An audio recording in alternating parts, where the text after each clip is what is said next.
অতিরিক্ত আইজিপি হারুন আটক, চলছে জিজ্ঞাসাবাদ। নানান বিতর্কিত কর্মকাণ্ডে জড়িত পুলিশের অতিরিক্ত আইজি ডিএমপি ডিবি সাবেক প্রধান হারুনুর রশিদকে আটক করা হয়েছে। তাকে অজ্ঞাত স্থানে হেফাজতে নিয়ে জিজ্ঞাসাবাদ চলছে। গতকাল দিনের কোনো এক সময় শাহজালাল আন্তর্জাতিক বিমানবন্দর থেকে তাকে আটক করে নিয়ে যায় রাষ্ট্রীয় একটি সংস্থা। সেটি পুলিশ, র্যাব নাকি অন্য কোনো আইনশৃঙ্খলা বাহিনীর সদস্য সেটি নিশ্চিত হওয়া যায়নি।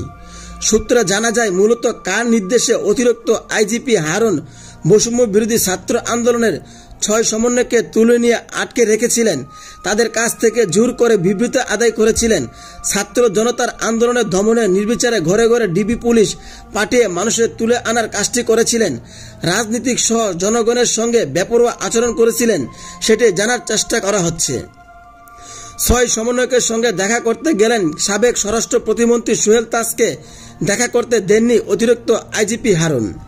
তখন বলেছিলেন, ঊর্ধ্বতম কর্তৃপক্ষের নির্দেশ ছাড়া দেখা করা সম্ভব নয়। তাদের কবে ছাড়া হবে জানতে চাইলেন, বলেছিলেন ঊর্ধ্বতম কর্তৃপক্ষ যখন নির্দেশ দিবে তখন ছাড়া হবে। সেই ঊর্ধ্বতম কর্তৃপক্ষ কে সেটি হারুনের কাছ থেকে জানার চেষ্টা করা হচ্ছে। হারুন এডিশনাল এসপি থাকার সময় 2011 সালে 6 জুলাই সংসদ ভবনের সামনে তৎকালীন বিরোধী দলীয় চিফ হুইপ জয়নুল আবেদিন ফারুককে শারীরিকভাবে হেনস্থা করা হয়েছিল। সেই থেকে আলোচিত এই পুলিশ কর্মকর্তা শেখ হাসিনার আনুকূল্য পেতে থাকেন, আর একের পর এক পদোন্নতি ও গুরুত্বপূর্ণ জায়গায় পদায়ন হয় তার। নানান অপকর্মের সঙ্গে তার যোগসাজশের পাশাপাশি স্বৈরাচারী শেখ হাসিনার উদ্দেশ্য সাধনে বিরোধী দলীয় রাজনৈতিক দলের নেতাকর্মীদের দরপাকের বড় ভূমিকা ছিল হারুনের। সর্বশেষ কোটা সংস্কার আন্দোলনে বিএনপির সমর্থক দেওয়ার পর গত 17 জুলাই দলের পল্টনের কেন্দ্রীয় কার্যালয়ে অভিযান চালান অতিরিক্ত আইজিপি হারুন। এরপর থেকে সেখানে আর কাউকে ঢুকতে দেওয়া হয়নি।